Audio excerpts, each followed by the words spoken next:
Yo voy a hablarles de la incontinencia urinaria tanto en la mujer como en el hombre tras cirugía radical de próstata.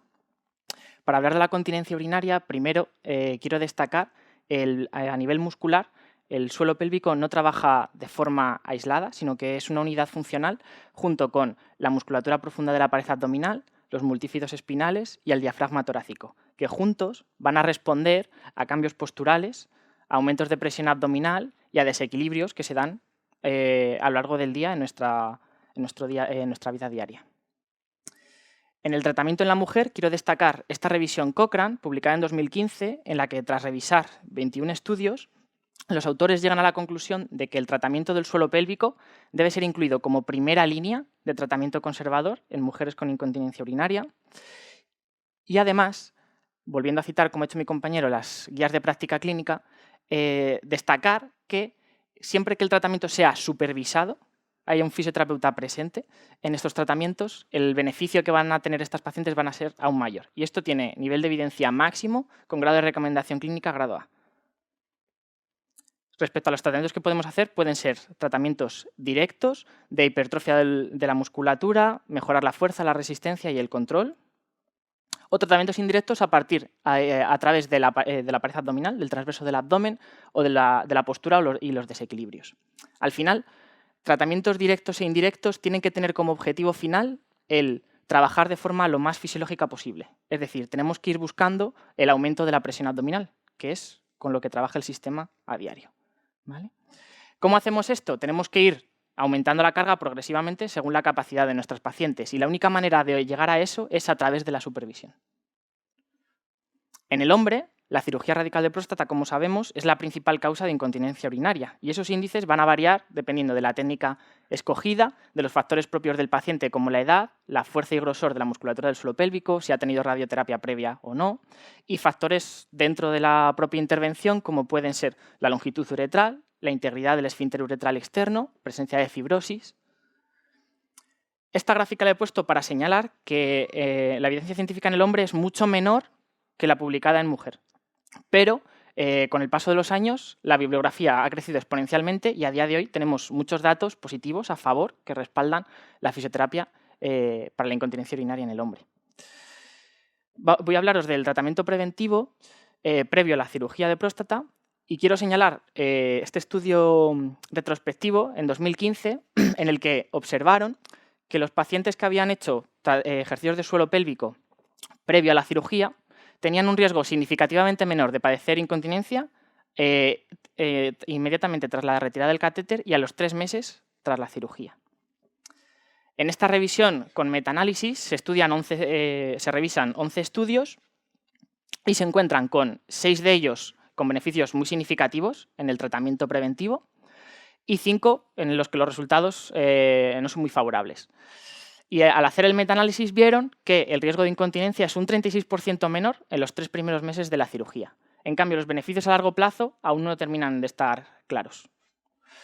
Podemos decir entonces que el tratamiento preventivo hay datos tanto a favor como en contra en la bibliografía, que en otras especialidades, en otras intervenciones como por ejemplo a nivel cardiorrespiratorio o sustituciones protésicas de hombro y rodilla, el tratamiento preventivo está altamente recomendado.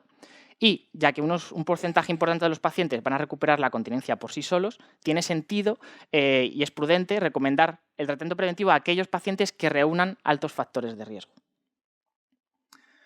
Para el tratamiento posoperatorio volvemos a irnos a las guías de práctica clínica y, como veis, cambia un poco con respecto al apartado de la mujer. Y es que ofrecer los ejercicios de suelo pélvico, el tratamiento al hombre, para reducir el tiempo de recuperación de la continencia tiene un grado de recomendación grado A, pero nosotros queremos destacar sobre todo que debe haber la supervisión de un fisioterapeuta especializado que valore correctamente el estado del paciente y los factores de riesgo que hemos comentado antes y que, sobre todo, adapte los tratamientos a la capacidad y la necesidad de cada uno de los pacientes.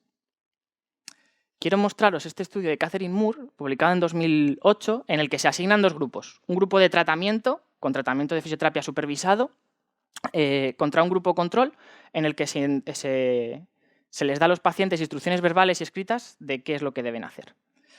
Cuando terminamos de leer el artículo, las conclusiones parece que están en contra de la supervisión de un fisioterapeuta, pero cuando analizamos el artículo más en profundidad, nos encontramos con que al inicio del estudio, en las 4 semanas después de la cirugía, la gravedad de la incontinencia es mucho mayor en el grupo de tratamiento supervisado que en el grupo control y que prácticamente, se reduce drásticamente en las 8 semanas y prácticamente a partir de la semana 12 esos resultados se igualan, de lo que podemos extraer que el tratamiento supervisado reduce la gravedad y los tiempos de recuperación.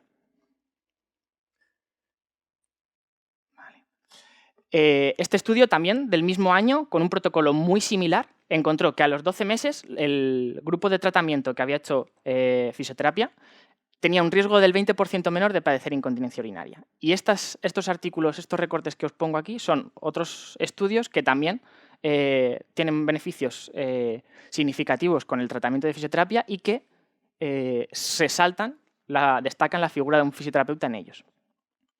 Los tratamientos más allá del año, la evidencia es muy escasa, tanto a favor como en contra, pero sí podemos encontrar algunos estudios que sugieren que el tratamiento, aunque el paciente lleve operado más allá del año, puede obtener algún beneficio. Y esto se corresponde con nuestra experiencia clínica. Es muy típico el paciente que viene después operado, incluso después de 2 o 3 años, y aún así conseguimos resultados muy significativos, incluso alguno que termina prácticamente seco, siempre dependiendo un poco de la gravedad de esa incontinencia. Y también quería destacar este último recorte, en el que, aunque la incontinencia persista y el tratamiento de fisioterapia no sea todo lo efectivo que nos gustaría, cuando es necesario intervenir, poner, por ejemplo, una malla, este estudio lo que se encuentra es que la alta fatiga muscular y la debilidad y el mal control de la musculatura del suelo pélvico es una variable predictora de fracaso de esa cirugía, por lo que puede tener sentido que a esos pacientes que vayan a ser intervenidos se les mande un tratamiento de fisioterapia previo. Respecto a las técnicas que empleamos, el uso del biofeedback es una de las herramientas que más utilizamos en la consulta. Nos va a permitir, mediante unos electrodos, ver la actividad eléctrica de los músculos en tiempo real en una pantalla como esta y vamos a poder medir la capacidad de trabajo y planificar bien los ejercicios. En el vídeo que os acabo de poner, a este paciente se le manda una contracción moderada y mantenida todo lo que pueda. El vídeo dura 1 minuto. Y el paciente sigue con su contracción bastante estable. Por lo tanto, a este paciente, unas instrucciones escritas que le manden contraer X veces al día, X segundos, no le va a ser especialmente beneficioso, ¿de acuerdo? Tenemos que trabajar de otra forma con él. ¿Vale? También es muy importante que debemos llevar el tratamiento lo más cerca de la funcionalidad posible. Es decir, vamos a empezar con los pacientes tumbados, como el paciente que hemos visto antes, pero en cuanto podamos, en cuanto el control sea favorable, vamos a ponernos de pie y vamos a ponernos en movimiento, ¿vale? Porque es donde el paciente va a tener más pérdidas. Tenemos que acercar el tratamiento lo máximo a su problema. En el vídeo lo que estamos viendo es un paciente haciendo algo tan habitual como un paseo, practicando los ejercicios y viendo cómo se comportan los músculos.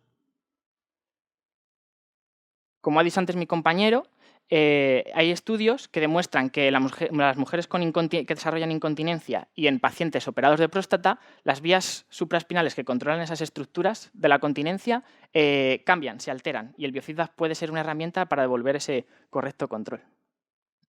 Respecto a la electroestimulación, la evidencia científica no tiene nada concluyente. Sí parece sugerir que se aceleran los tiempos de recuperación, que la contracción muscular, además, es mejor que cuando el músculo no puede mantenerla por sí solo. Y es muy importante también mencionar que debe ser algo complementario. No sustituye al tratamiento supervisado, es un complemento. Aquí tenemos un paciente realizando un circuito de desequilibrios, ¿vale? De planos inestables, con apoyo de electroestimulación del nervio dorsal del pene, que le va a ayudar a mantener esa contracción durante todo el ejercicio. Lo que más, sin duda, utilizamos en nuestro día a día es la ecografía funcional del suelo pélvico, que nos va a permitir valorar en tiempo real respuestas funcionales del organismo. Vamos a ver cómo se comporta el sistema de continencia. Vamos a poder ver ángulos, distancias, incluso medir la eficacia de nuestros tratamientos. ¿Vale? También supone un biofeedback visual en tiempo real muy potente. Vamos a localizar la estructura que queremos contraer. A la izquierda tenemos una paciente que le estamos reeducando el control de su pared abdominal, del transverso abdominal. Y a la derecha tenemos un paciente hombre que ya está haciendo esa contracción y estamos viendo cuál es el efecto de esa contracción en sus músculos, ¿vale?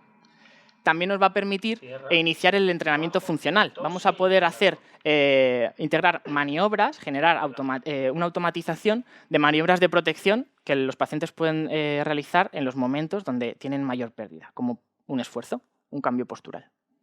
Y lo que hemos implementado desde hace unos meses en la consulta, algo que bueno, en el campo del suelo pélvico es muy novedoso, como podéis ver en esos artículos que os presento, pero que a nivel de neurorehabilitación está ampliamente extendido, es el concepto del Game Therapy. Game Therapy coge un sistema habitualmente utilizado para el ocio, en este caso un sistema Nintendo Wii, y al combinarlo con el biofeedback, lo que nos permite es llevar nuestros tratamientos mucho más cerca de la funcionalidad, mediante juegos basados sobre todo en el equilibrio y en ajustes posturales, que son cosas que hacemos inconscientemente en nuestro día a día. ¿De acuerdo? Para concluir, y ya termino, decir, y esto es muy importante, que en el hombre solo están estudiados los ejercicios de suelo pélvico y la electroestimulación, es decir, hay un gran potencial de la fisioterapia que todavía no se ha estudiado, que hay muchísimos más estudios de momento en mujer que en hombre, que los estudios que hay son muy heterogéneos y los resultados deben tomarse con cautela, que son necesarios estudios que, por ejemplo, examinen la movilidad de los tejidos y la efectividad de las terapias reflejas, que sí están más estudiadas en la mujer. Y ya, para terminar de cerrar, quería decir que la fisioterapia es una opción real y útil en el tratamiento de estos pacientes, que la supervisión nos parece clave para un tratamiento personalizado, eficaz y de calidad, que el tratamiento debemos aproximarlo lo máximo posible a la funcionalidad del día a día, que es donde tiene que funcionar el sistema, y decir que para el médico, el fisioterapeuta, es un valor añadido en forma de mejor calidad de vida para sus pacientes. Muchas gracias por su atención.